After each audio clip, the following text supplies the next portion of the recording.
Selamat pagi para kader orang muda dimanapun Anda berada. Hari ini tanggal 30 April, akhir dari bulan April. Judul dari materi kita hari ini adalah Tuhan memberikan istirahat.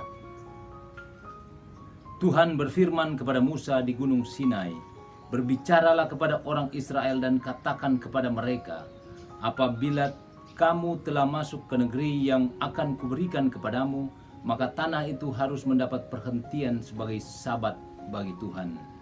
Dari kitab Imamat bab 25 ayat 1 sampai dengan 2.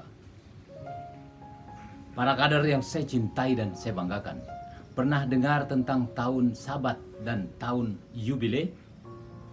Itu adalah topik dalam kitab Imamat bab 25. Tahun Sabat terjadi setiap 7 tahun sekali dan tahun Yubile terjadi setiap 50 tahun sekali. Kedua tahun spesial ini menuntut perlakuan khusus. Umat Tuhan diminta menghentikan pekerjaan mereka, rutinitas mereka, dan merubah keberadaan normal mereka. Renungkan beberapa pelajaran yang bisa kita pelajari dari kedua tahun Sabat ini. Yang pertama, tahun Sabat ini memberi umat Israel waktu untuk istirahat. Yang kedua, tahun Sabat ini memberi umat Israel kesempatan untuk melakukan penebusan.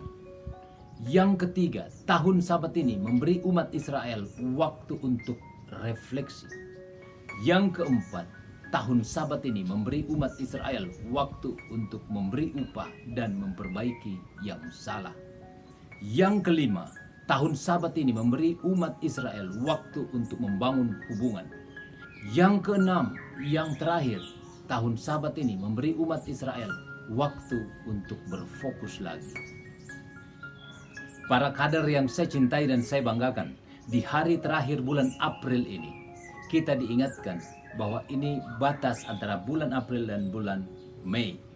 Di setiap akhir minggu, akhir bulan, akhir tahun, kita diberi kesempatan untuk berefleksi, untuk melihat kembali apa yang sudah kita lakukan. Tuhan mengajari kita untuk itu. Hari Minggu adalah hari yang ketujuh. Menurut kitab suci, hari istirahat. Diceritakan bahwa Tuhan beristirahat pada hari ketujuh. Apakah Tuhan perlu istirahat? Tentu tidak. Tuhan mengajari kita untuk menghargai setiap batas dan memberi istirahat pada apa yang ada pada kita, pada diri kita, pada tanah yang kita garap, pada hubungan kita dengan orang lain, dan pada semuanya. Tahun Sabat diperingati 7 tahun sekali. Dan kita ingat bahwa angka 7 adalah salah satu angka yang sempurna, adalah salah satu angka pengingat, maka kita selalu menggunakan bilangan atau angka yang ketujuh itu. Pada tahun Sabat, kita diminta untuk mengistirahatkan tanah yang kita garap, sehingga dia punya waktu untuk beristirahat selama 1 tahun ini. Dan kita tidak diminta untuk menuai atau bahkan menjual hasilnya. Kita diminta untuk makan dari apa yang ada saja. Pada tahun yang ketujuh itu, Tuhan mengajari kita bahwa tanah juga perlu istirahat, apalagi manusia tentu.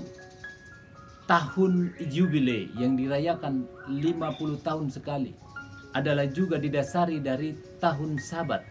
Tahun Sabat adalah tahun ketujuh, dan tahun ketujuh dikali 7, 49, dan pada tahun ke-50 kita diminta sekali lagi untuk beristirahat, dan Yubile menjadi lebih besar maknanya.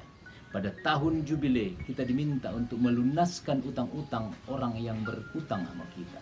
Dalam adat Yahudi, setiap tanah tidak dimiliki secara kekal dan tidak dijual secara permanen, karena pemilik tanah adalah Tuhan. Maka ketika orang yang memerlukan uang dan menjualnya kepada saudaranya, pada tahun Yubile, pada tahun yang ke-50, tanah itu sudah lepas dari semua tanggungan utang. Dan orang boleh kembali ke tempatnya semula. Sekali lagi para kader, Tuhan memberikan kita banyak pelajaran. Hari ini kita diberi pelajaran tentang hari atau saat untuk beristirahat. Bukan hanya kepada kita saja Tuhan memberi istirahat, tetapi kepada semua yang berhubungan dengan kita, termasuk tanah, hubungan kita dengan orang lain. Waktu untuk berefleksi, waktu untuk bermenung, waktu untuk melihat kembali, dan waktu untuk berfokus kembali. Kita kembali kepada kenormalan kita, kita kembali kepada asal kita, dan kita kembali pada tujuan kita diciptakan. Para kader, mari kita ingat bahwa hidup kita pun perlu istirahat. Pertanyaan kita hari ini, bagaimana Anda menerapkan prinsip itu dalam kewajiban Anda sebagai seorang pemimpin? Selamat belajar dan berlatih terus-menerus. Juga untuk tahu waktu untuk berhenti sejenak. Tuhan memberkati kita semua. Amin.